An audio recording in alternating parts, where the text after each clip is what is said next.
Crentes Go! Eu sou Jonathan Zimmer, um dos editores da Crentaço Produções Subversivas. Estou aqui com a Alessandra Vidimontas para falar que a vida é comunitária e o trabalho é movimento. Tamo junto!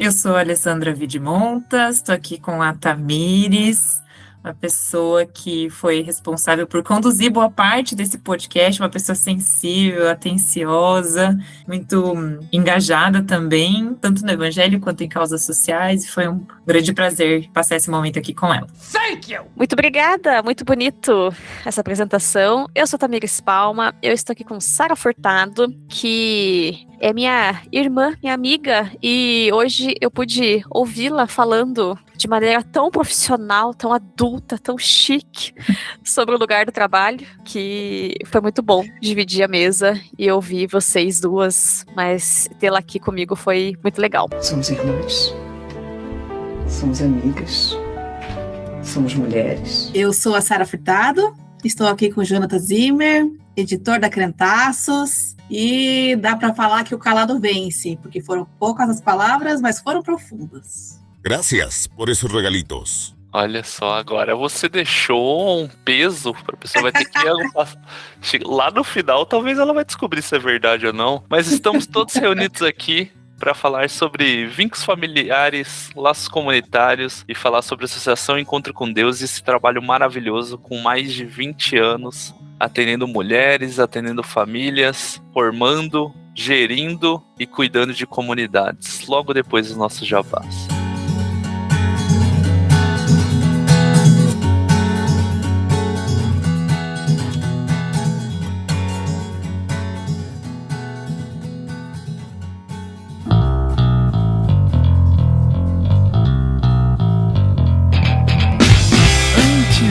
Para o Pod Crente, quero deixar uns recadinhos para você que está nos ouvindo. Se você puder e tiver afim, colabore com a Crentaços no apoia.se/Crentaços. Você pode contribuir financeiramente, dar aquela ajuda para esse site, esse podcast continuar existindo. Você pode também colaborar fazendo suas compras da Amazon através do nosso link. No nosso site, nas redes sociais, você encontra o nosso link direto para a Amazon, onde a gente ganha uma pequena comissão sobre o que você comprar nesse site. Você pode também assinar nosso feed nos aplicativos de podcasts.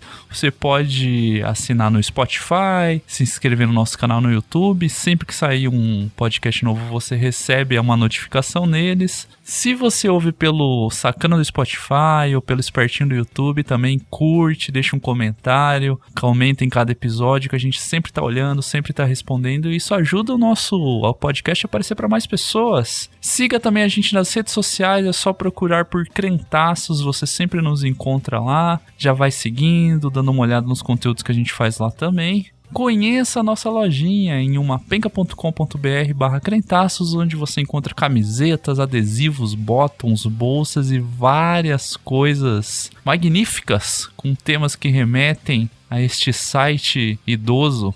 Existe também o próprio site nosso, crentaços.com.br, onde você encontra tudo que a gente já produziu desde 2009, texto, vídeo, live, podcast, contribuição, tudo fica arquivado lá. É o arquivo vivo da Crentaços. E um favor gigantesco que você faz é passe o Pod Crente pra frente, passe a Crentaços pra frente, indique a Crentaços pros seus amigos, para os seus inimigos, para quem você encontrar na rua perdido. Indique a Crentaços, ouça a Crentaços, e muito obrigado por dedicar seu tempo para ouvir as bobagens e algumas coisas boas que a gente fala por aqui.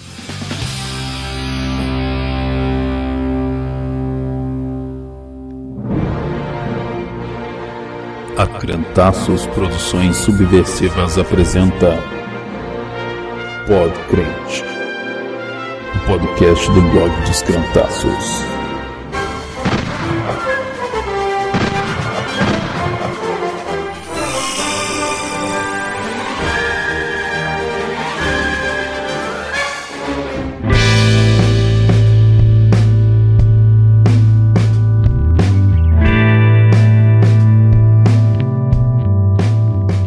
Pod Crente de número 148. Hoje estamos aqui reunidos para falar sobre a Associação Beneficente Encontro com Deus, a ECD, e além de eu que estou falando aqui, a Tamires. Olá, Tamires. Olá, Jonathan, tudo bem com você? Tem uma alegria muito grande de receber. Primeiramente, vamos apresentar uma amiga nossa, que até a gente estava devendo, eu acho, essa participação há muito tempo. O esposo dela já esteve aqui falando da Casa Redentor, e hoje a gente tem a honra de receber Sara. Você quer ser chamada de Sara Furtado, Sara? Não, pode ser só Sara. Apesar de que é bonito Sara Furtado, né? Parece que eu sou importante. Sara, seja bem-vinda. A alegria é gigante ter você aqui nos microfones da Crentaços. Bom, eu sou Sara Furtado, casada com o Daniel, né? Como vocês comentaram. Mãe da Rafaela, nossa bonequinha de 2 anos. Tenho 34 anos, sou paulista de nascimento, mas curitibana de coração. Jornalista de profissão e há 5 anos eu atuo na comunicação da ECD, fica aqui em Curitiba, lá no bairro do Cajuru, e honestamente foi o período mais longo que eu já fiquei em um trabalho, então estou muito feliz de estar aqui compartilhando isso com vocês. A vitória no LinkedIn. Embora o LinkedIn não pode, né? No LinkedIn tem que trocar de trabalho o tempo todo. Fica feio falar que tá no mesmo trabalho. É verdade. E recebemos também para conversar com a gente hoje a Alessandra, e daí eu vou perguntar como que se pronuncia o seu sobrenome. É Vidmontas? Isso mesmo, Isso, tá correto? certinho.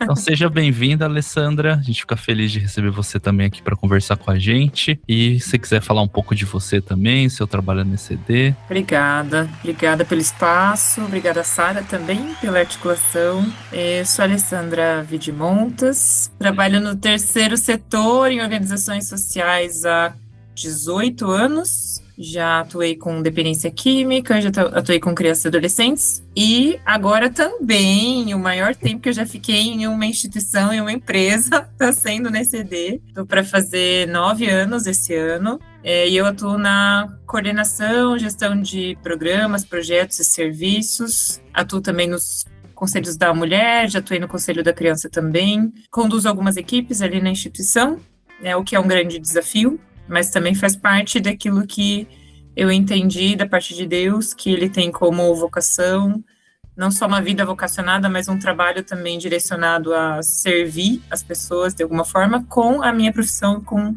os talentos que Ele me deu.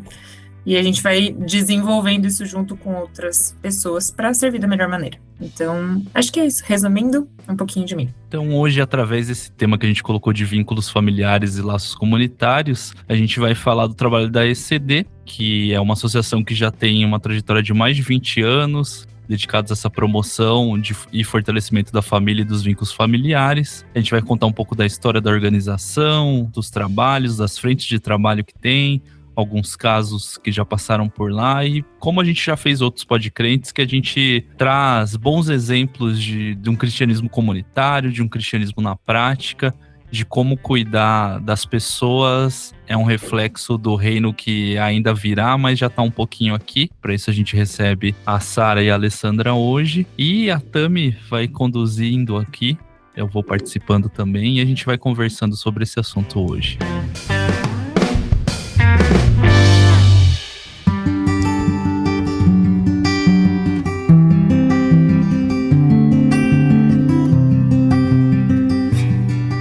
Eu confesso que quando eu ouço muito da ECD, por causa da Sara, e aí ela falou na nossa igreja de uma nova frente que vai abrir ali, pelo que eu entendi, acho que ainda está nos trâmites, né, para ter uma nova frente de trabalho. Ela comentou lá na igreja, e aí a gente falou, poxa, temos que gravar sobre a associação. Mas parar e ler e estudar para fazer a pauta foi muito legal de perceber quão ampla é a frente de trabalho, né, do que vocês fazem, porque a ideia, assim, do que a gente vê muito nos valores e tudo mais, é esse ponto de valorizar e fortalecer as estruturas familiares saudáveis, positivas, para que tantas mulheres, né, que acabaram passando por abuso e violência doméstica consigam se reerguer, quanto as crianças, né, pelo jeito a frente de trabalho também de lares que talvez por questões de drogadição, né, de dependência, ou mesmo de questões de socioeconômicas, né, às vezes a família tá fragilizada ali, e aí a ONG trabalha nessas muitas frentes, assim, tentando reestruturar essas famílias. Então, eu confesso que fiquei muito feliz, assim, de perceber que é um negócio não só paliativo, sabe? O que vocês apresentam de trabalho, assim, não parece ser uma coisa só paliativa de resolver o probleminha aqui, e que às vezes tem coisas que precisam ser emergenciais para se resolver um problema muito grave, mas que há toda uma construção para que esses problemas sejam diminuídos e diluídos na vida até que eles não afetem mais a vida dessas pessoas, dessas mulheres e crianças que são, em geral, as vítimas da violência e da pobreza no nosso país, né? Então, primeiro, que coisa, assim, como que é para vocês duas estarem numa instituição que faz tantas coisas e a gente vai trabalhar daí cada uma das frentes, mas como é estar à frente de trabalho de uma ONG que tem um grupo e tudo mais, que tem uma frente tão ampla de trabalhos em assuntos tão delicados, né? Olha, desafiador, mas ao mesmo tempo eu tenho muito orgulho de fazer parte do que a ECD construiu até agora, de fazer parte da história, sabe? A gente fica com vergonha de falar que tem orgulho das coisas, mas uma vez um professor me ensinou isso, assim, o tal do orgulho bom, entre aspas aqui, mas é você reconhecer, e eu me lembrei, não vou saber onde está o texto, mas fala sobre as pessoas verem as boas obras que nós fazemos e a partir disso glorificarem a Deus. E no ano passado a gente fez uma festa de 25 anos com a primeira jornada da convivência, e a Sara trabalhou muito nessa jornada, foi esticada de todos os lados, né, Sara? E a gente fez um presente muito bonito para os fundadores, que é a Yara e o Patrick, eles são pastores, e esse texto estava lá, porque eles não têm, principalmente a Yara, o costume de se exaltar pelo trabalho que construíram. E eles construíram um trabalho extraordinário. Eles se doaram muito. Doaram suas finanças, seu tempo, sua família para construir e para responder ao chamado de Deus. E a gente quis reforçar que, lógico, não é para exaltar as pessoas, a gente vai exaltar e glorificar Deus em primeiro lugar. É que Ele se manifesta através de nós. E a gente pode ser expressão e deve ser expressão de quem Deus é, na prática. Voltando a glória para Ele, é claro, mas isso significa que a gente pode mostrar o que a gente está fazendo, e eu acho que vocês conseguiram ver, porque a gente tem investido também nisso, né, em tentar ser transparente e excelente na comunicação, nos relatórios, nas redes sociais, nos produtos que a gente gera, né, sejam materiais técnicos ou de divulgação, de comunicação, a gente tem tentado trazer visibilidade para o que a instituição faz de uma forma excelente, porque eu acredito que isso também glorifica a Deus. Então, não queria deixar de aproveitar a oportunidade, já que estamos aqui, inclusive, com a Sara, porque a gente tem sido incentivado a demonstrar, e através dessa demonstração, incentivar outras pessoas a fazerem parte, a cooperarem com esse trabalho que, como eu disse no começo, é desafiador, é frustrante muitas vezes, é perigoso em outros momentos também, e complexo, porque nós temos uma equipe grande que atende pessoas em sofrimento. Então, isso por si só é altamente complexo. Mas a gente tem escolhido permanecer e dependido de Deus também para superar as dificuldades que vêm naturalmente ao atender pessoas que estão em sofrimento. E eu acho que essa possibilidade de enxergar a amplitude do trabalho, ela é recente. Acho que eu arrisco dizer isso, assim, porque a gente, como a Ali falou, né? Tô lá, vou fazer 5 anos esse ano, mas foram inúmeras as vezes que a gente sentou para conversar enquanto equipe, junto com a diretoria, com os coordenadores, para pensar como explicar a ECD, como que a gente faz as pessoas entenderem o que a gente faz, de forma clara, didática, sem parecer que é um monte de fio solto. Como que a gente costura tudo isso de uma forma que fique claro o processo de prevenção, o processo de proteção, o processo de autonomia, e não é simples, né? É uma coisa que é complexa mesmo. Até recentemente, eu e a Ali, numa conversa, a gente estava tentando criar, junto com a inteligência artificial, uma imagem que traduzisse o trabalho. E foi muito difícil, porque a gente concluiu que o trabalho que a ECD desenvolve hoje, ele é muito mais um movimento do que uma imagem estática. Você consegue, de repente, através de uma imagem, traduzir o trabalho, né? Que acho que a beleza, enquanto um braço da instituição consegue, talvez, um pouco mais fazer isso, né? Depois a Ali pode explicar um pouco mais. Mas a ECD é muito dinâmica, então, conseguir traduzir isso é muito recente. Eu acho que a gente conseguiu chegar nesse lugar, inclusive essa própria frase que o Jonathan usou, né? Ela nasceu ano passado, fruto de muito debate de como que a gente traduz o lema da instituição, porque antes ele tinha um foco maior no acolhimento conjunto, né, que a gente vai falar também, mas hoje o processo de convivência familiar e comunitária é um barco muito grande também, que também tem a ver com acolhimento conjunto, que também tem a ver com o processo de saída do acolhimento conjunto, de entrada no mercado de trabalho, que volta para as crianças, né? Porque uma mãe com autonomia financeira tem uma possibilidade maior de romper um ciclo de violência, então isso gera proteção para a criança também. Então, quando a gente vai tentando traduzir isso, a gente vai cruzando, né, e vai tecendo essa imagem que é um movimento constante. No próprio trabalho, né, Alias? Então, assim, muitas vezes a mulher que entra no acolhimento conjunto, a criança vai para o nosso centro comunitário. E aí depois, essa mãe também está no pós-acolhimento, está entrando no mercado de trabalho, a criança está ali. Então, é muito dinâmico, né? As relações são muito dinâmicas. Então, assim, eu acho que eu fico muito feliz enquanto comunicação da instituição de ver que tem sido compreendido o que a gente está fazendo. Isso é uma vitória muito grande. A gente precisa contar isso para o nosso chefe também, né? Que deu certo.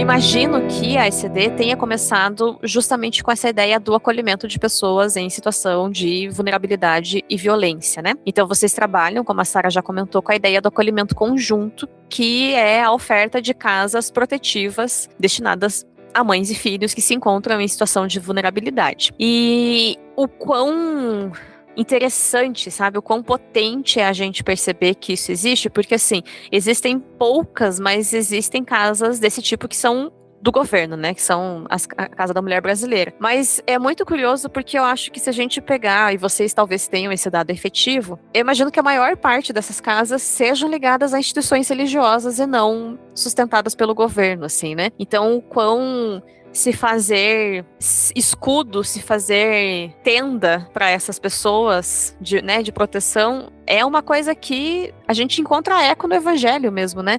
De dar esse espaço, sim. E o quão importante é que as pessoas, inclusive, entendam o que são essas casas protetivas, quais são as finalidades delas, para entender por que esse trabalho é tão importante, né? Sim, você usou a palavra escudo e eu me lembrei de um momento que eu tive há muitos anos atrás num retiro que me mostrava um pouco nesse lugar e de cuidado com o próximo e justamente tentando evitar que algumas coisas chegassem em quem já estava frágil, assim, né? E acho que a ECD, ela recebe pessoas que já estão muito feridas, muito marcadas, e marcadas desde a infância. Então, uma das características, por exemplo, do acolhimento conjunto, das mulheres que são acolhidas lá, é que elas viveram violência na infância, a maioria delas.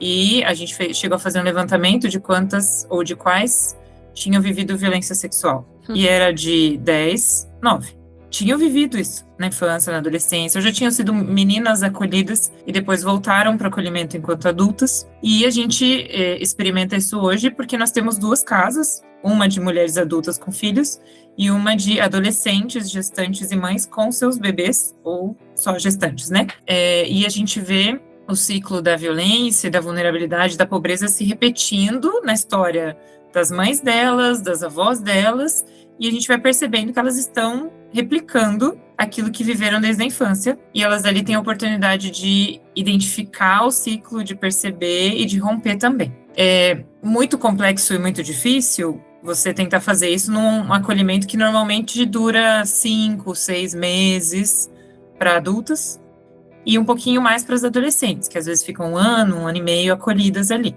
Mas em média, tem sido entre 5 e 6 meses. Então, é pouco tempo para a gente conseguir tratar e curar, né? E nem a nossa pretensão conseguir fazer tudo isso, porque a gente não consegue. Mas ir iluminando os quartos escuros, sabe? Mas iluminando com presença, iluminando estando junto, com cuidado, porque tem coisa que dói muito de mexer, dói muito olhar, e por isso que a gente tem, né, aproveitando para explicar que é uma equipe técnica completa, com assistentes sociais, psicólogos, pedagogos, educadores, cuidadores, coordenadores. Então, tem a instituição hoje, para todos os serviços, está chegando a 60, quase 70 funcionários para conseguir atender. Então, é uma forma da gente demonstrar, de fato, o evangelho na prática, que é cuidar do órfão, da viúva, do estrangeiro, viúvas de maridos vivos, órfãos de pais vivos, muitas vezes, mas que são pessoas que precisam de cuidado, e quem vem para o acolhimento é quem, é uma expressão meio chula assim, mas é quando a vaca já foi pro brejo. O risco já aconteceu, a violência já aconteceu, já existe, não é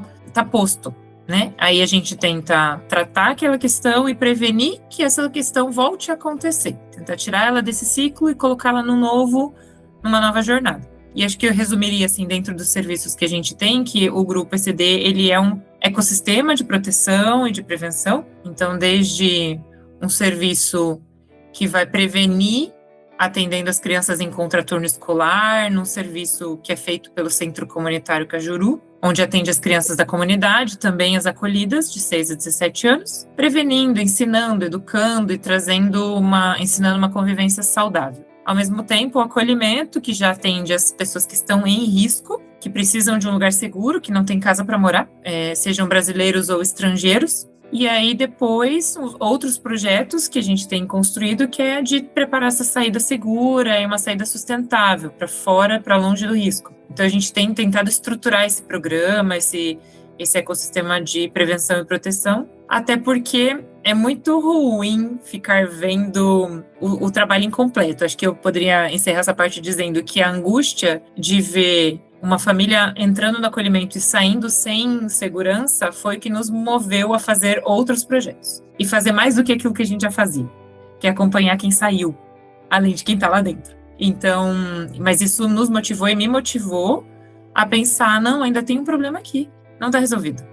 E esse problema vai fazer elas voltarem para cá. Isso precisa ser resolvido. E aí a gente foi criando outras estratégias e outros projetos. Não, acho que uma coisa que é legal falar é que esse modelo de acolhimento conjunto, ele são pouquíssimas casas que existem no Brasil, né? Acho que dá para dizer que no Brasil e no mundo que trabalham com esse modelo de acolhimento conjunto, tanto que ele não era nem um modelo de acolhimento tipificado no Plano Nacional de Convivência Familiar e Comunitária. Então, dentro dos modelos de acolhimento, que tem família acolhedora, acolhimento institucional e tudo mais, não se previa o acolhimento conjunto como parte de uma política nacional, uma política pública nacional, né? E isso aconteceu em dezembro do ano passado. Então, assim, a ECD trabalha com essa metodologia há 25 anos. Super vanguarda. Exatamente. E ela só foi reconhecida como uma política pública nacional agora em 2025, em dezembro, né? Uhum.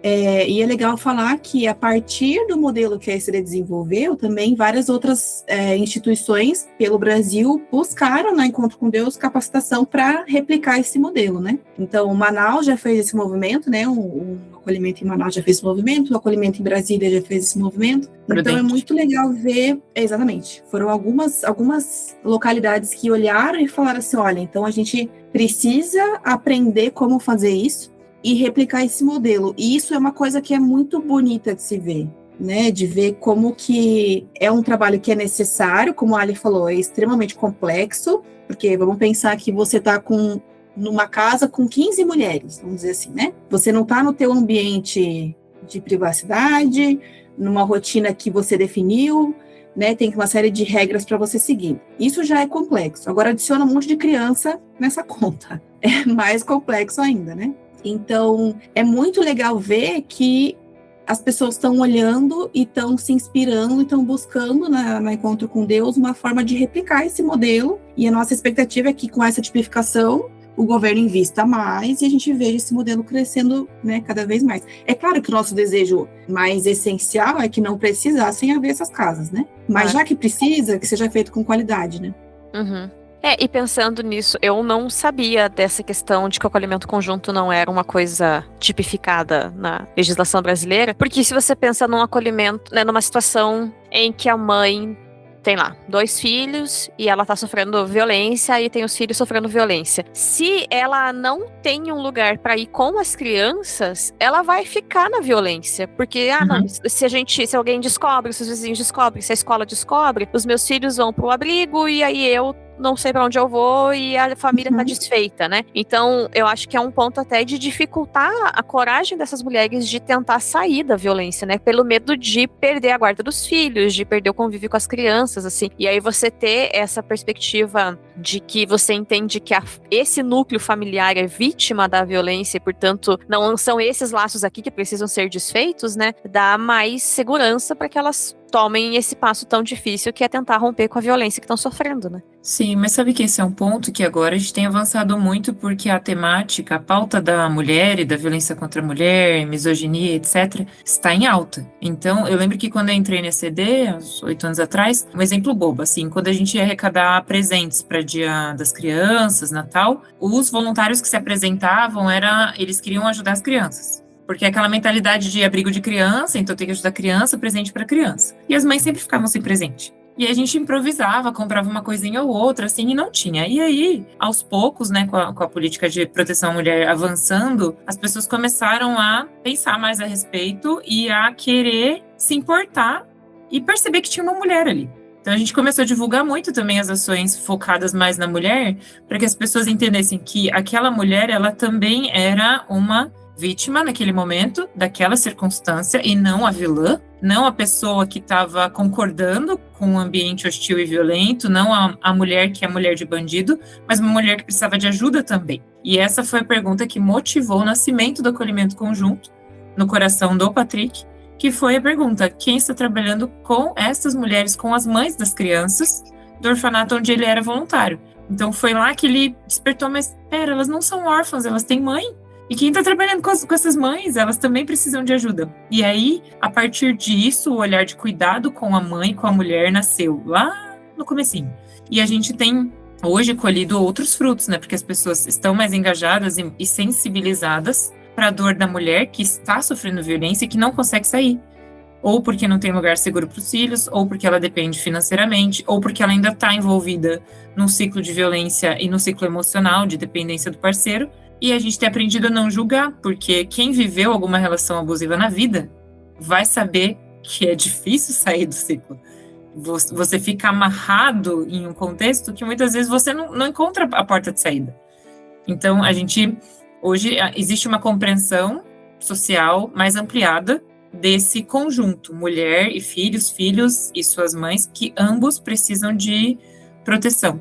E algo que tem acontecido muito é que essas instituições que querem migrar para o acolhimento conjunto são instituições que atendiam só crianças, em abrigos para crianças, em casas-lares. E elas se sentem muito frustradas porque, dentro da política, completou 18 anos, aquela criança que morou a vida toda no abrigo precisa sair da conta da própria vida. E muitos vão se tornar moradores de rua, muitos vão voltar para o lar, vão procurar sua família de origem, porque é de onde eles vieram. Então, a gente tem crescido enquanto consciência assim, social a respeito da complexidade da pauta da violência, seja ela violência de gênero ou qualquer outro tipo de violência, sabe? Eu acho que para fundamentar isso biblicamente, vamos dizer assim, eu gosto muito do exemplo que o Patrick sempre dá, né? Que é o nosso fundador e presidente, que é a história de Agar, que foi uma mulher que sofreu a violência, mas quem sofreu com a vulnerabilidade disso foi ela com o filho, né? Uhum. E a resposta que Deus dá para essa mulher que é abandonada, que é deixada ali ao se vira da vida, vem pelo choro da criança. Deus fala: eu ouvi o choro do teu filho, então aguenta aí, volta lá. Então esse exemplo o Patrick sempre dá numa perspectiva de que a vulnerabilidade familiar ali, que está representada na mãe e no filho, ela é respondida a priori a partir do sofrimento da criança, mas a mãe recebe a proteção junto. Tanto que o acolhimento conjunto, ele entra muito a partir dessa perspectiva, né? A proteção da criança através da proteção da família, né? E isso é muito bíblico, tá lá no comecinho de tudo, né? Então é muito legal ver como isso tem ganhado espaço na sociedade, ganhado reconhecimento e como isso tem sido cada vez mais profissionalizado, né? Que é um ponto importante, assim, né? A Alessandra falou, vocês têm uma equipe de, sei lá, quase 70 pessoas trabalhando. Às vezes as pessoas querem fazer com boas intenções, mas com más organizações, né? Não é o caso de vocês, assim, é uma equipe que funciona com pessoas que entendem que são diferentes frentes, que cada uma das frentes vai demandar um tipo de especialidade, um tipo de, até de olhar mesmo, né? De capacidade. Sei lá, se vocês têm 3, né, chutando assim, mas tem 3 psicólogas. Não quer dizer que a mesma que consegue lidar bem com as crianças vai conseguir lidar bem com a questão das mães quando elas chegam, assim, é conseguir perceber que são muitas nuances que existem e que fazem com que o trabalho seja de formiguinha, mesmo que seja grande, ele é um trabalho de formiguinha, porque envolve gente, né, envolve dor, envolve sofrimento, e aí olhar para essa mulher, né, de reconhecer que as mulheres precisavam ser vistas e não só as crianças vítimas da violência, é de entender que muitas vezes você fortalecer essa mulher, você vai dar um suporte melhor para que esse núcleo familiar não seja rompido, né? Para que essa estrutura não seja completamente rompida, assim. Então, sem que a mulher esteja fortalecida como pessoa, entendendo a sua dignidade, entendendo as suas potencialidades, ela não tem como sustentar nem só financeiramente, mas assim, emocionalmente, né? A si e os seus filhos e conseguir dar sequência numa vida tentando fugir da violência, né? É uma outra perspectiva, mas você me fez pensar no desafio que é esse crescimento da instituição, porque a Yara, a fundadora, ela sempre me faz lembrar. E a primeira vez que eu ouvi ela falando pra mim, me deu um frio no estômago, assim, eu pensei, nossa, tô fazendo alguma coisa muito errada. Porque é minha profissão. E existe uma vocação, mas é minha profissão, então eu aprendi que eu tenho que trabalhar direito, né? Então, a ideia de fazer um bom trabalho, de dar resultado e de fazer coisas que são tecnicamente necessárias. Mas um dia eu tinha acabado de terminar alguma reforma lá, de mexer no espaço, deixar algum lugar bonito.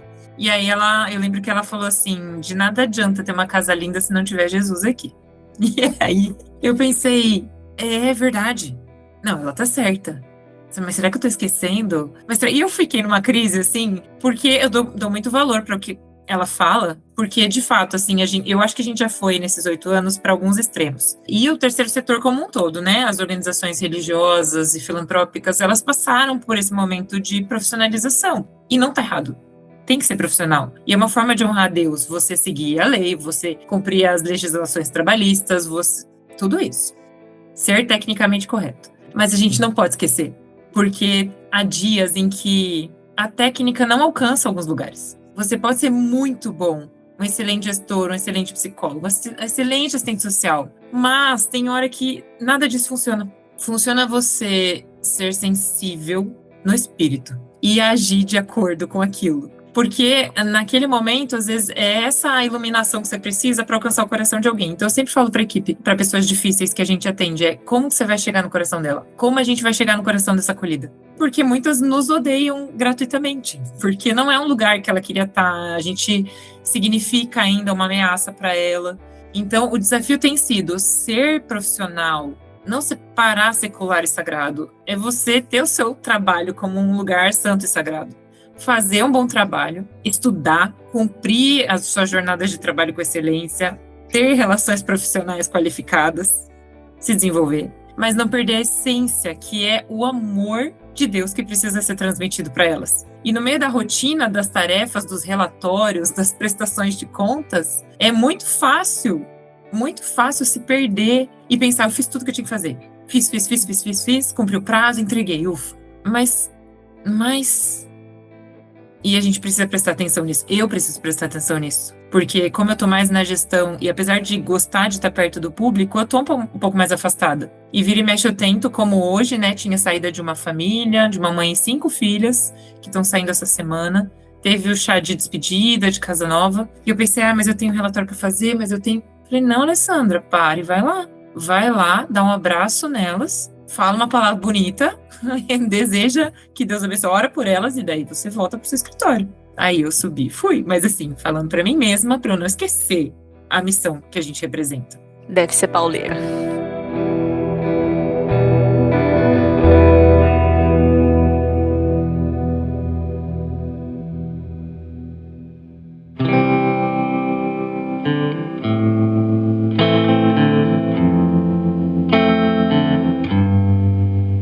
Eu queria saber qual veio na sequência. Eu imagino que o centro comunitário foi a sequência, né? E aí o Beleza Escondida veio depois. Mas eu acho que a Sara, não sei se é perto, se é a mesma sede, eu não sei a dinâmica espaço geográfico mesmo, mas a Sara fala bastante, né, da parte do centro comunitário, das crianças e tudo mais. Vocês atendem crianças de 6 a 17 anos. Vocês não atendem exclusivamente as crianças que estão em acolhimento, então vocês atendem crianças que vêm indicado por escola? Como que as crianças chegam ali para vocês? O centro comunitário nasceu há 20 anos, vai fazer 20 anos ano que vem, né?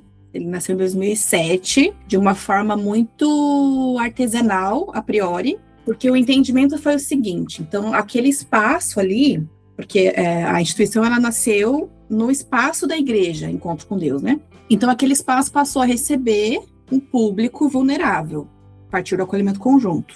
E aí começou a nascer uma reflexão, tanto do grupo que trabalhava na instituição, quanto no próprio coração do Patrick, de o que a gente pode devolver para essa região. Porque a gente está usando esse espaço para trazer outras pessoas que, né, estão em vulnerabilidade, porque, obviamente, as mulheres e crianças acolhidas não eram necessariamente só do bairro do Cajuru, vinham de vários outros espaços. Então, como que a gente devolve para o bairro também, traz uma forma de beneficiar esse espaço. E aí nasceu o desejo de começar o centro comunitário.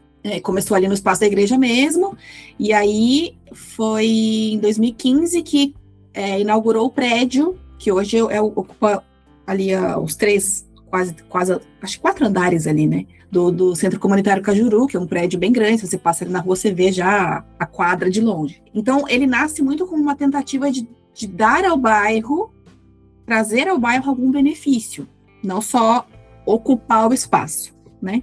E então ele recebe crianças e adolescentes de 6 a 17 anos ali da região do Cajuru, porque o centro comunitário você se matricula nele através do CRAS. Então tem toda uma parceria com a prefeitura para você conseguir a vaga ali, então tem todo um protocolo que você tem que seguir certinho. Então majoritariamente são crianças da região que são atendidas ali e automaticamente crianças do acolhimento por estarem também morando nesse espaço, né?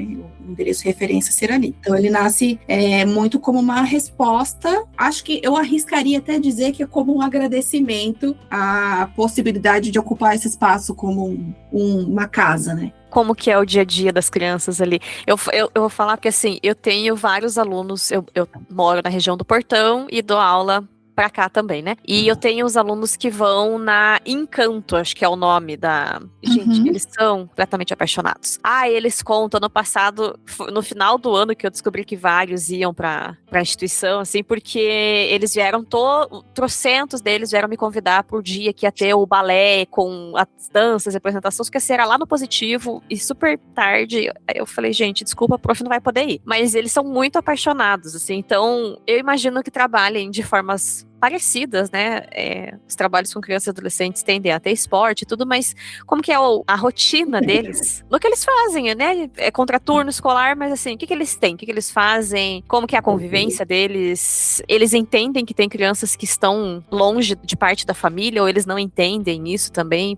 As crianças do acolhimento, elas são tidas como prioridade absoluta nas vagas do contraturno ali, do serviço de convivência. Então, mesmo que o serviço esteja com a vaga, sem vagas, ainda assim as crianças acolhidas têm o direito de participar com prioridade. Elas sabem que as crianças moram ali atrás, porque é bem coladinho, né, nos fundos mesmo do centro comunitário já fica a casa, e a gente eu não lembro de ter tido problema, assim, de bullying porque é uma criança acolhida. Eu não lembro mesmo, assim, de ter acontecido. Tem bullying por outras coisas, mas por esse motivo do acolhimento, não. E aí eles têm uma rotina que é de segunda a sexta, normalmente em horário comercial, algumas atividades noturnas, que também são para conseguir atrair o público mais jovem, mais adolescente, mais jovem, assim, e algumas famílias. São atividades socioeducativas, educação não formal, então não é educação formal, conteúdo de escola. Às vezes uma criança pede um apoio, um suporte, e aí ela pode receber, mas a ideia é a educação para a vida mesmo. Aprender a conviver, trabalhar princípios, valores, respeito e gerar oportunidade. Então, o centro comunitário, ele foi muito... No comecinho, assim, pelo menos quando eu entrei, ele era muito, tipo, cada professor com a sua turminha, muito numa educação formal, assim, né, com conteúdos, que tinha conteúdos bíblicos, tinha devocional, mas ele era não muito organizado, assim, tecnicamente. E aí, depois, com o tempo, a gente foi estruturando a equipe, então hoje tem uma coordenadora, um pedagogo, educadores sociais, oficineiros que dão oficinas específicas, seja de meio ambiente, seja de esporte, seja de tecnologia, de sapateado, robótica, enfim, tem várias atividades que a gente já testou e alguns que as crianças gostam mais, gostam menos, aula de violão, enfim. A gente foi misturando, assim, várias temáticas diferentes para também gerar oportunidade e despertar interesse em coisas que eles não têm na comunidade, que acho que é o nosso papel principal, eles sabem? Eles vêm de uma comunidade muito vulnerável de risco, tráfico de drogas, essas coisas. Então a gente precisa mostrar para eles que existem outras coisas para experimentar na vida. Então o centro comunitário está nessa fase agora de começar a preparação para o jovem aprendiz, então começar a trabalhar a profissionalização, empregabilidade dos adolescentes, porque eles querem começar a ganhar dinheiro. E nessa fase que eles são capturados muitas vezes por essa ganância de querer ter, vestir e fazer parte dos grupos lá. Então, hoje tem mais adolescentes do que já teve desde o começo, sabe? Antes eram muito pequenininhos, assim, a maioria de 6 a 10. E agora a gente tem um grupo de adolescentes maior, assim, que nos testa bastante, né? Porque tem muitas demandas que os adolescentes trazem. E também o desafio de crianças que têm algum traço de autismo ou outras complexidades que a gente não lidava antes. E hoje a gente tem crianças com laudo, inclusive, que demandam mais profissionalização, mais sensibilidade também da equipe para atendê-las. Mas a gente já tentou criar uma identidade só, sabe? Vai ser nosso forte vai ser música, nosso forte vai ser esporte. Não deu, até hoje. Então, hoje, o nosso forte é convivência familiar comunitária, é trabalhar convivência, relacionamentos, princípios e valores com a criançada e fazer outras coisas que são só meio. O esporte é um meio, a música é um meio, a dança é um meio, a tecnologia é um meio para ensinar a conviver de uma forma saudável. É legal pensar também que, assim, as nossas oficinas, elas vão muito de acordo com os projetos aprovados também, né? Então, às vezes a gente inscreve projetos com temáticas específicas, como, por exemplo, o projeto para captação de imposto de renda, que era focado na horta comunitária, né? Da horta mesa. Então, horta comunitária, refeição saudável, nutrição, bem-estar. E assim por diante, né? Então, hoje, por exemplo, a gente tem um time de futebol estruturado que participou de um campeonato recentemente com outras instituições, com a Passos da Criança, com o Batuque Formiga,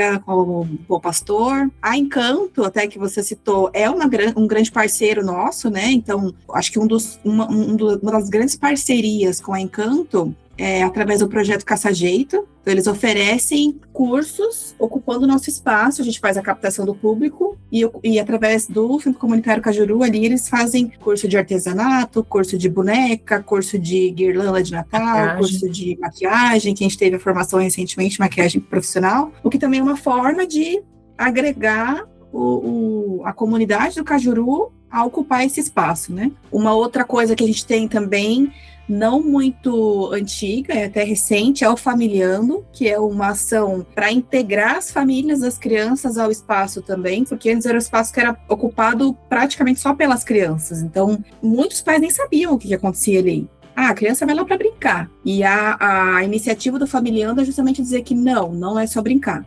Então, aqui tem regras que precisam ser seguidas, tem um comportamento que precisa ser respeitado aqui, e a gente precisa contar com as famílias para isso. E tem sido muito positivo. Inclusive, a gente consegue notar a mudança no comportamento de algumas crianças e adolescentes através da presença da família ali dentro. Você traz todo um valor diferente para esse espaço.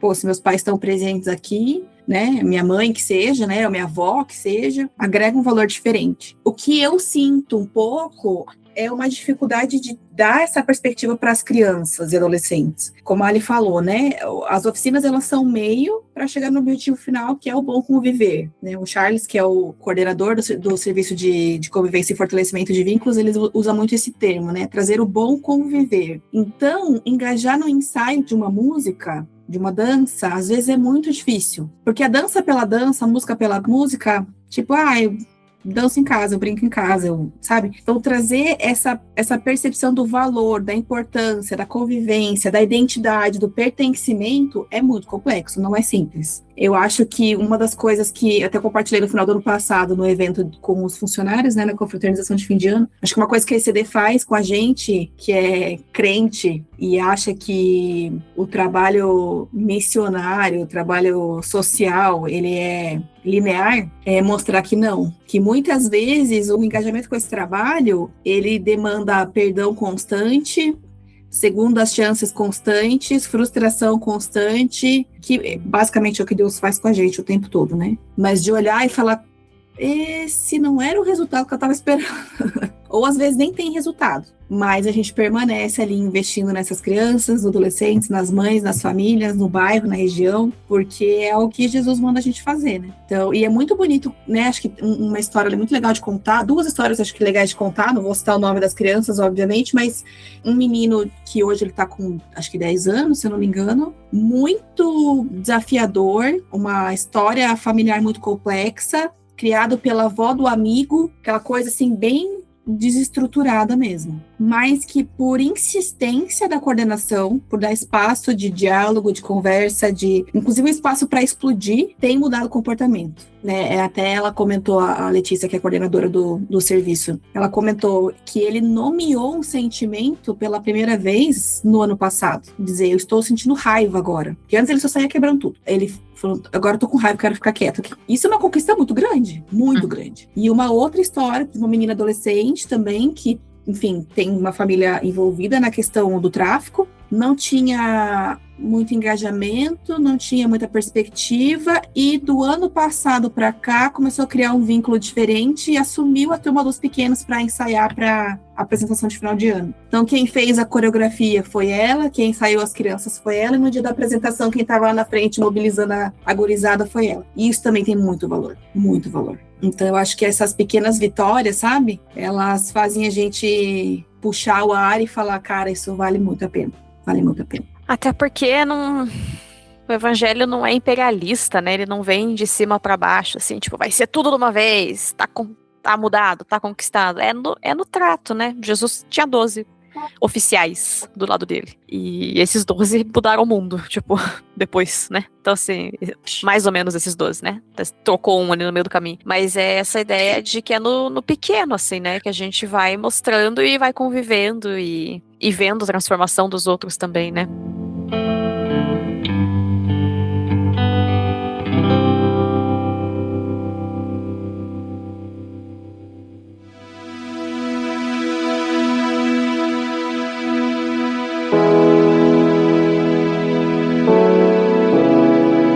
E aí, o que eu imagino que seja o projeto mais recente é a Beleza Escondida, né? Que é o processo já encaminhando essas mulheres para a saída do acolhimento, né? Organizar, focar na empregabilidade e na autonomia dessas mães para que as famílias possam viver em paz e não voltar para o ciclo da violência, né? Como que tem sido esse trabalho? Como que vocês tiveram a ideia de organizar isso? A Ali já falou um pouquinho antes, né, de perceber que quando elas iam embora dava uma angústia, assim, de o que vai fazer, mas como que foi isso? Quanto tempo tem? E como que vocês têm lidado com isso mesmo, né? Quero dizer que a ECD e principalmente a Beleza Escondida, elas me atravessam, já me atravessaram várias vezes, e quando eu vou contratar alguém, eu falo, esse trabalho vai atravessar você, tá preparado? Vai atravessar você enquanto mulher, enquanto pessoa, não só enquanto profissional. Então, a BE, ela é uma filha da ECD. Uma vez eu tentei contar essa historinha para mim mesma, para entender quem a gente era, porque misturou muito. A Beleza Escondida, ela tem um foco para olhar, é um olhar específico para a mulher. Enquanto a ECD, grupo ECD, olha para a família, para a composição toda, para as crianças, para a família, direito à convivência familiar comunitária, a BE, ela é um foco na mulher. Mulher e mãe. Mulher antes. E aí, a gente percebeu que elas precisavam de um olhar sensível, de um olhar atento, serem tratadas não só na perspectiva da maternidade, do que elas estão fazendo certo e fazendo errado, e do que elas precisam fazer para não serem separadas dos seus filhos, mas olhar para ela, enquanto indivíduo. E aí, a partir disso, a gente começou a criar ações de desenvolvimento das mulheres, e a empregabilidade e esse processo de saída são 2 ações.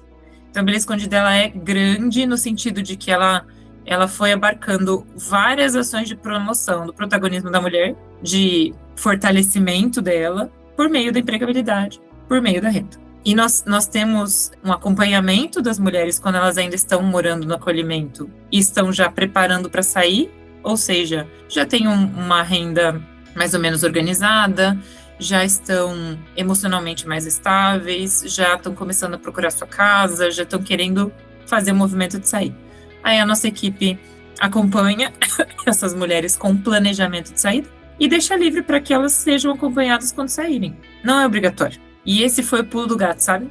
Porque por não ser obrigatório, por ser um lugar onde elas se sentem bem, vistas, com voz e acolhidas, elas têm permanecido. Então, nos últimos encontros que a gente faz mensalmente, nós tivemos, não é nem média, né? Nós tivemos 30 mulheres em um, 35 em outro, numa sexta-feira à noite. E não é comum, para quem trabalha com mulheres em vulnerabilidade, é muito difícil você criar grupos de mulheres que sejam assíduas. Esse grupo que a gente tem, elas são de fato assíduas, elas correspondem, elas aceitam os atendimentos que a gente faz com a psicologia, com o serviço social. Então, a gente tem criado uma rede de apoio, que era a nossa principal intenção. Fortalecer a saída e depois que sair, criar rede de apoio para que elas não voltem para o acolhimento. E o mais bonito é que nesse grupo tem mulheres que estão acolhidas e mulheres que já saíram. Então, uma tem contato com a outra. Nos encontros, elas se apresentam e elas dizem, eu morei na Casa Cajuru, eu morei lá na Casa Jardim. E a outra fala, eu tô morando na Casa Cajuru agora. Difícil, né? É difícil. Meu Deus, acolhimento é muito ruim, mas ainda bem que eu passei por lá. E elas vão fazendo essas trocas e contando e enxergando. Se ela tava aqui e saiu e tá bem, eu também posso estar. Há um futuro para mim. Então, a gente vai orquestrando a relação entre elas, vai mediando o diálogo, vai instigando, né, temas importantes, mas a maior riqueza é a convivência entre elas. E esse grupo está se formando e está ficando bem forte. Já tivemos momentos onde mulheres que saíram precisaram de socorro, de ajuda, de acolhimento, situações difíceis e outros momentos muito felizes, de comprei minha casa própria e ela vem contar, eu fui promovida no emprego, vem contar, e eu tô num relacionamento novo e elas vêm contar. Então, é gostoso poder ver aquilo que a gente não via quando não tinha esse projeto, porque elas saíam e a gente não tinha mais um contato, assim, continuado. Hoje a gente sabe como elas estão no dia mal e no dia bom, e o que eu mais tenho ouvido ali é que elas falam que é um lugar seguro. Eu me sinto segura aqui, eu sou vista e eu tenho voz. É o que elas mais dizem. Então, acho que isso é uma lição pra gente, assim, que sempre acha que elas têm que chegar num patamar que a gente estabeleceu. No nosso privilégio, como dizem, né? Então, se ela era uma mãe assim, ela precisa se tornar aquela outra. Mas, às vezes, ela nunca vai chegar lá. Porque é um padrão quase inalcançável pro contexto que ela tem de vida. Então, a gente aprende, às vezes, não é nem baixar a régua, sabe? É não elevar demais a régua, é não ter esse padrão, porque o mínimo é lógico que ela respeite, que ela trate bem, que ela não seja violenta com as crianças, nem com ela mesma. Então, o básico ali, né? Isso todas as mulheres precisam alcançar. Mas tem outras coisas que são irrelevantes, mas que para nós pode ser um padrão do que é ser uma boa mãe. E a gente vai desconstruindo isso, né, e talvez levando um pouco pro pessoal, a Sara viveu a maternidade dela com a gente, né, e aí foi muito legal ver essa transformação, e logo que ela estava saindo e voltando, tinha um projeto para fazer, e eu pensei, nossa, Sara depois da maternidade vai voltar mais inspirada ainda. E realmente aconteceu, né? A gente gerou um fruto muito bonito. Fala dele, Sara, acho que vale a pena falar desse projeto. Eu acho que essa questão que você trouxe da régua é uma coisa que fala muito comigo, assim, olhando para esse CD, porque eu não quero entrar no mérito de discursos políticos, mas a gente ouve muito o termo defesa da família. Muito. Mas que família que a gente está falando? Quando a gente chega ali no ECD, a gente percebe que família e o valor da família, ele é muito mais complexo e muito mais abrangente do que a gente imagina, né? A começar dessa história que eu comentei de uma criança que é criada pela avó do amigo, que não tem nenhum vínculo nem biológico ali, mas é família. E o que você vai fazer? Você vai criar, como a Ali falou, esse padrão para dizer, não, você só vai estar cumprindo o dever, né, cumprindo o papel de uma família saudável, de uma maternidade saudável, se for desse jeito? Não necessariamente. Eu tinha muito medo de ser mãe, muito medo, assim, medo físico, medos emocionais, medo de não dar conta, tinha quase me convencido que não ia nem, não, nada a ver. E foi olhando para essas mulheres e, honestamente, para muitas adolescentes gestantes, que eu olhei e falei, cara, peraí, acho que maternar não é isso que eu tô achando que é, né? Não tô dizendo que é o modelo ideal, pelo amor de Deus, mas assim, se eu, dentro da minha realidade, dentro do meu privilégio, tenho tudo isso daqui, e essas mulheres não têm e estão dando conta, não é possível que seja tão difícil, né? E, ironicamente, isso me encorajou. Então, eu lembro que às vezes eu ia na casa dos adolescentes e elas falavam, tia, você não vai ter filho, tia? Quando é que você vai engravidar, tia? Eu falava, ai, Deus o livre. E aí eu lembro quando eu fui contar que eu tava grávida. Pra elas foi um negócio, meu Deus, que legal! E, inclusive, eu tava praticamente do mesmo tempo gestacional de uma outra adolescente, né? Então, realmente foi transformador a partir da gestação viver tudo isso ali dentro. E aí, eu não lembro se Nossa Jornada a gente já estava pensando antes ou se eram histórias contadas que virou Nossa Jornada depois. Né? Acho que foi. Era uma ideia de um scrapbook, o primeiro foi Histórias Contadas, onde elas pudessem registrar, porque né, existe também esse direito do registro em imagem da vida dessas adolescentes, e das mães, né? Mas no caso era um projeto focado nas adolescentes. E para criar esse hábito de que o registro seja uma forma de vínculo também, no registro fotográfico e em vídeo. Então a gente criou Histórias Contadas, que era um caderno em scrapbook, para que elas imprimissem as fotos, colassem ali e escrevessem, né, o que foi aquele momento, a primeira papinha, o primeiro passo, uma entrevista de emprego delas mesmas, enfim. E a partir do Histórias Contadas nasceu, ele se incorporou um pouquinho, ganhou mais força e nasceu Nossa Jornada, que aí ele virou um baby journal mesmo, uma coisa mais assim, com informação para que essas meninas pudessem consumir também a respeito da gestação, respeito do baby blues e depressão pós-parto, das fases de desenvolvimento, das fases do parto, né, como identificar em que parte do parto que você está ali. E aí eu pude contribuir com a ideia conceitual desse journal, que me veio muito...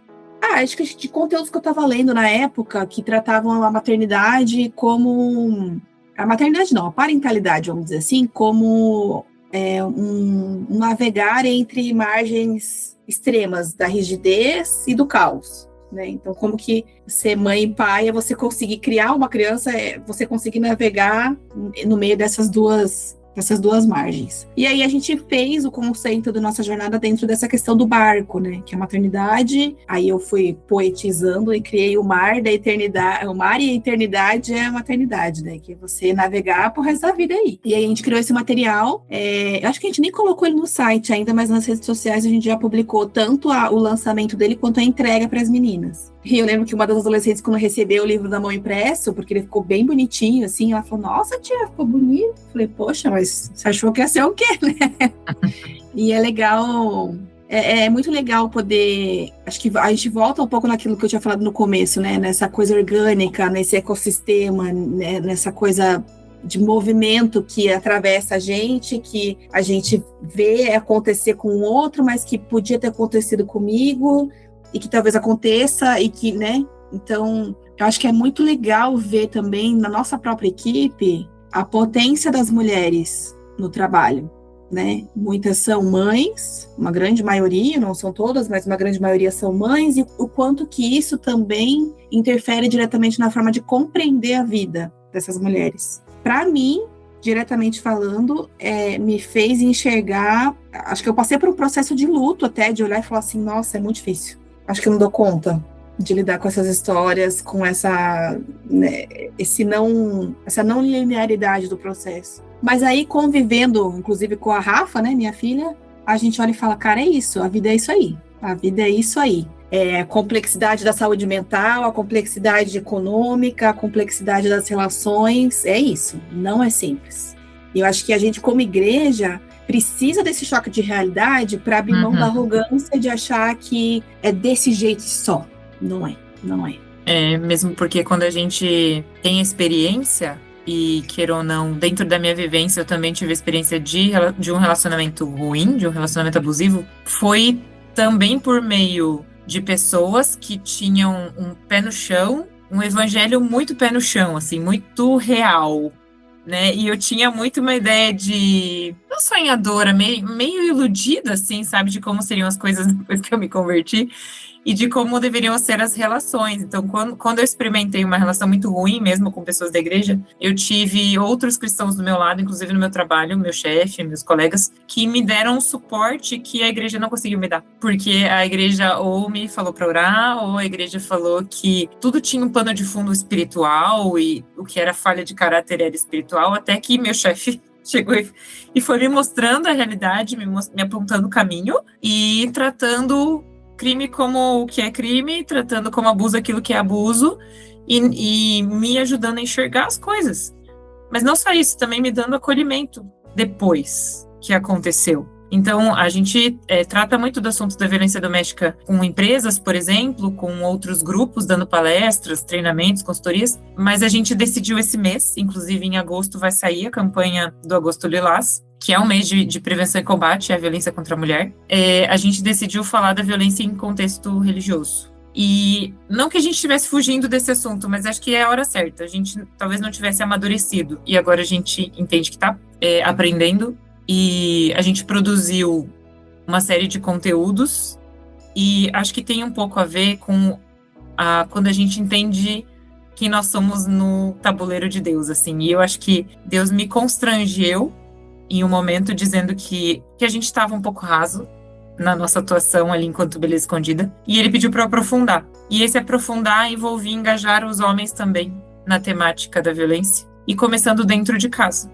E não que isso já não aconteça, né? Imagina, tanto o Patrick quanto o Charles, que são os homens que trabalham mais perto de mim, que me ajudaram num momento importante, eles são homens conscientes, engajados, responsáveis, falhos, mas muito comprometidos com essa causa. E aí eu senti que eu deveria provocá-los, e eles foram muito abertos em, tá bom, vamos falar disso, vamos gravar um conteúdo. Então a gente gravou um podcast, a gente fez uma roda de conversa entre homens e mulheres para debater o tema da violência entre funcionários, com ele junto, né, o chefe junto também.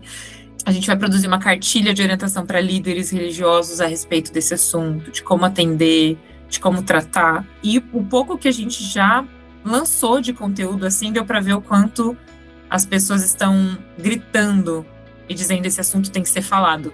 Sim. E a igreja não era meu foco principal de atuação, eu confesso, assim, que não era o que eu queria fazer para falar desse assunto. Porque talvez na minha história dentro da igreja isso me deixou um pouco assim, tipo, eles não entendem que esse assunto é um assunto que não é só a nível de oração que se trata. Uhum.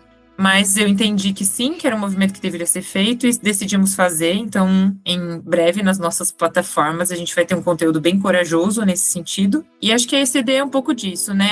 Ela nos provoca na nossa fé, no nosso cristianismo religioso. Ele testa todas as teorias e os versículos decorados, gente. Tudo. Testa. Porque não adianta só declarar o versículo e achar que plim vai acontecer.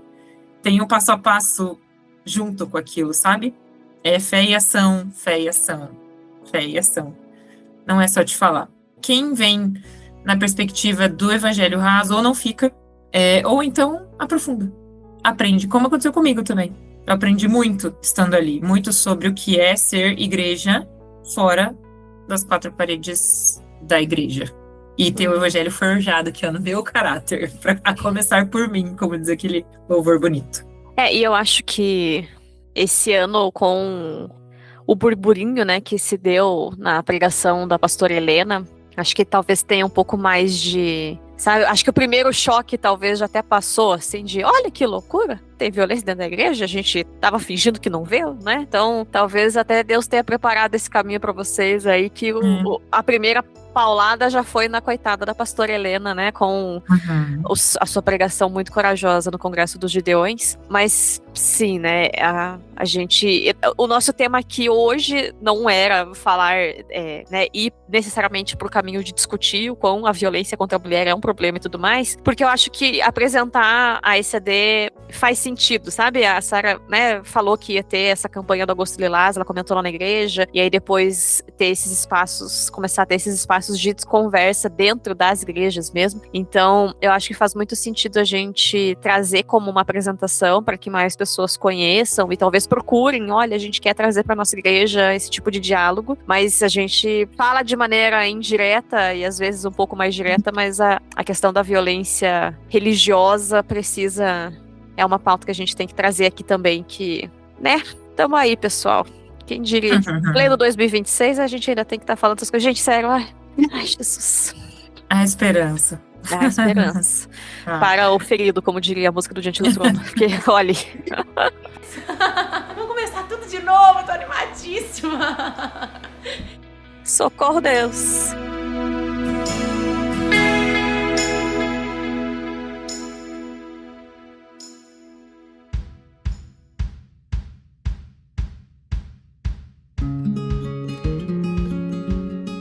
Mas eu acho que, assim, de conclusão, né, é muito bonito mesmo, assim, o trabalho da ICD. Eu tô muito feliz porque a gente conseguiu gravar, mesmo que trazendo um aperitivinho, assim, de cada uma das coisas, para que as pessoas procurem as redes sociais de vocês, para que as pessoas acompanhem o trabalho de vocês. Aquece o coração, ouvir tudo que tem sido feito e ver mesmo gente corajosa, assim, que lida com essas questões tão difíceis. Então, há muito fruto, assim, na vida dessas crianças, né? A gente sente, a gente vê. Elas têm um espaço em que elas podem ser elas, né? Que elas podem ser crianças, porque às vezes elas não podem ser crianças dentro de casa, né? E aí, na Beleza Escondida, essas mulheres podem ser mulheres antes de serem apenas mães e provedoras e escudo entre os maridos que eram abusivos e os filhos. Então, é muito bonito, assim, ver a dignidade humana sendo resgatada nesse trabalho tão bonito que vocês fazem.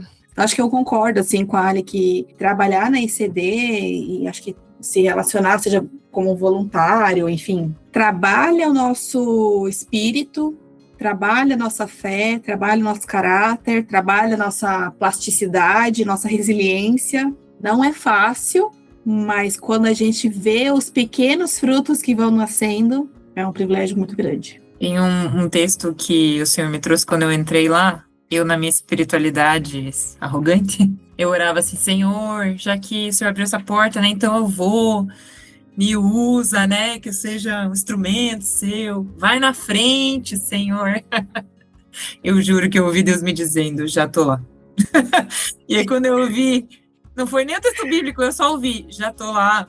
Eu fiquei com uma vergonha, sabe quando Deus te ministra, assim, né? E aí meu texto base, meu texto rema lá, é: sem mim você não pode fazer coisa alguma, Alessandra. Eu falei, mas com o Senhor eu posso fazer várias coisas, então vamos, né? Então essa compreensão de que eu posso fazer muito lá, eu devo fazer, eu devo dar frutos que permanecem, eu tenho um compromisso cristão, pessoal e profissional de dar frutos lá. Mas eu não consigo fazer isso sozinha. Se eu não estiver conectada, e eu já passei por isso, de me esquecer e de repente estar me esvaindo, e eu penso, mas por que eu tô tão cansada? Talvez eu esteja tentando fazer sozinha. Então, em alguns momentos, eu fui no automático, fiquei exausta. Até eu lembrar e falar, Senhor, sem ti eu não consigo fazer. Vamos junto. E ele nunca pediu para fazer sozinha, né? A gente que às vezes esquece. E é uma honra fazer parte do time de Deus, né? Falar, não fiquei fora, você me chamou pro teu time, então vamos. O privilégio é meu, né? Imagina. Obrigada pelo espaço da gente poder compartilhar e falar da gente, né? Revisar algumas coisas e relembrar o porquê que a gente faz. O que a gente faz é muito saudável, é muito bom. Muito obrigada. E é bonito de ver que, se a gente pegar desde a primeira fala até o final agora, que é comunitário, né? Até você, a Alessandra encerrou dizendo isso, né?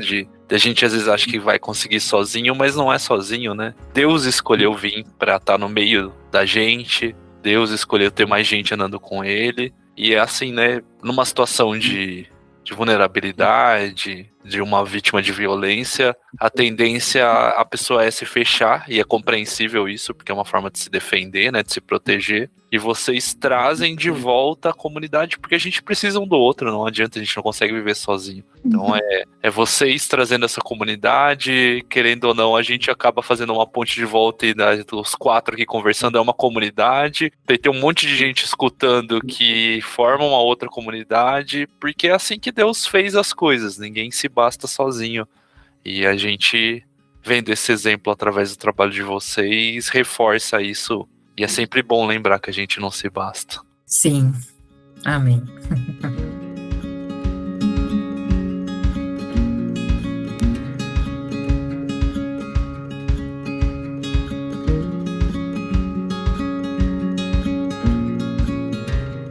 E eu agradeço vocês que participaram, agradeço quem está ouvindo.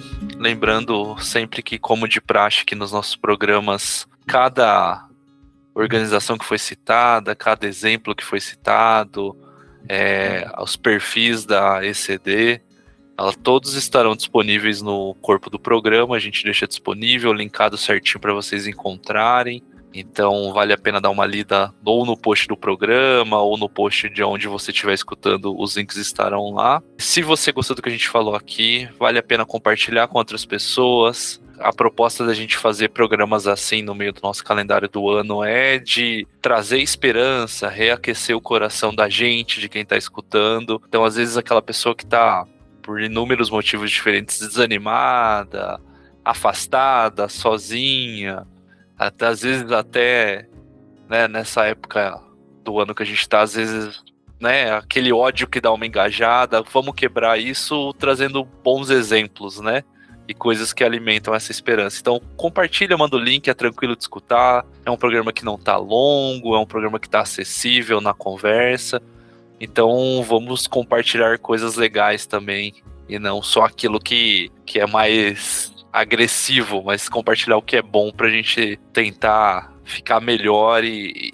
aquecer o nosso coração também.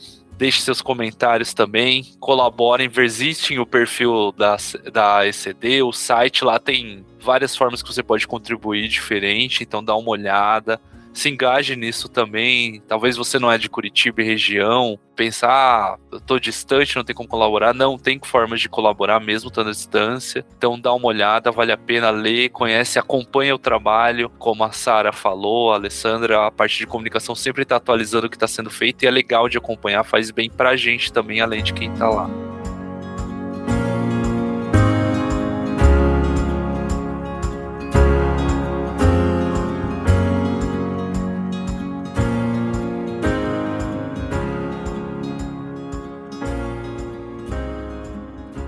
Mamãe!